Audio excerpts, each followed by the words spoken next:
Jack Campbell, come on now. 11-1 run. He finally loses a game. He gave up 3 goals last night. They finally lost. They are legit. This guy makes him a force and a force to be reckoned with in the playoffs. First, what are your thoughts covering him with his days in L.A.? What do you think? What can you tell us about Campbell? Everyone loves Jack Campbell. He's a great guy, Paulie. He deserves and has earned this spotlight right now. So is he this good? Is he 10 or 11 in a row? No.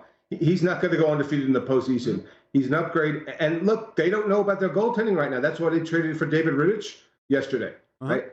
I'm not sure Jack can carry a team in the postseason, but it's a great story, and we're all happy for him here in LA. His teammates love him. His teammates love him in Toronto. He's just a great guy to his core. So it's a great story in the NHL right now. Could he break down playoff time if he's playing every night? Are you concerned about that? He's operating at a level he's never operated before, Paulie. So, yeah, I think that's the concern. So that's why Rittich came in. You don't know about Freddie Anderson, which is a tough blow because he's their number one guy. But I'm not sure. I don't think anybody knows. I don't think Jack knows if he's ready to step up in the playoffs and play every night. You know, Michael Hutchinson's a third goalie, but if you saw him last year in the postseason in the Game 7, he's not the guy. He's the emergency guy, right, Paul? So that's the issue. So, look, it's a great story. I'm not sold on Jack in the postseason. He can carry them for the last 15 or 16 games here. I do suspect they'll win the division. After that, it's basically the unknown for Jack Campbell. I like them against the Washington, against the Islanders, somebody like that. I think they can go to the Stanley Cup. Okay, save your money. They're not going to beat those teams. Oh, come on.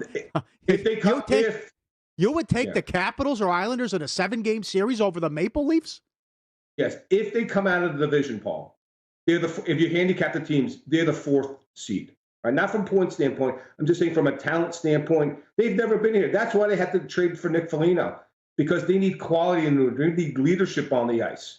Right? And Nick beat them last season in the bubble in Toronto in 5-game series. So they're a good team. They're not a great team. I just don't like them enough defensively. And despite Jack Campbell's performance, there's a question mark in net. They're not as good as the Islanders or the Caps. They're not as good as Vegas or Colorado, and they're certainly not as good as Tampa, Carolina, or Florida. So, yeah, I think if I had to seed these teams right now, they're getting the benefit of that bottom of the Northern Division, which is garbage right now. So that's your stance. I'm sorry, that's your stance. They're going to win a bad. They're going to win a bad division.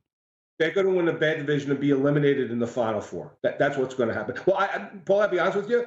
If Winnipeg ever wakes up and they didn't make a trade for a defenseman, which was a mistake, Winnipeg could beat them. Edmonton, if they get a great series from Connor and from Leon and get enough goaltending from Mike Smith, they could beat them. So it's not a foregone conclusion they're going to get out of the division. I suspect they will, but I think that's as far as they go. Any matchup in the Final Four, they're not going to win. All right, they'll smoke the Islanders. The Islanders they have more firepower. They won't score a goal. How are you going to trust Samsonov? You're going to trust Samsonov or something like that with the Capitals? What?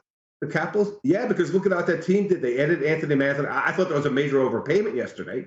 But they're deep, they're dangerous, they're good. Yeah, it comes down to the goaltending, but there's so much quality on the rest of that team that I think they get by Toronto, because when I look at Toronto's blue line, I don't see it, Paul. Paul, these games are going to be 3-2, 2-1. So maybe if Washington's and their Achilles heel is the goaltending, but I just don't see pound for pound Washington losing to Toronto.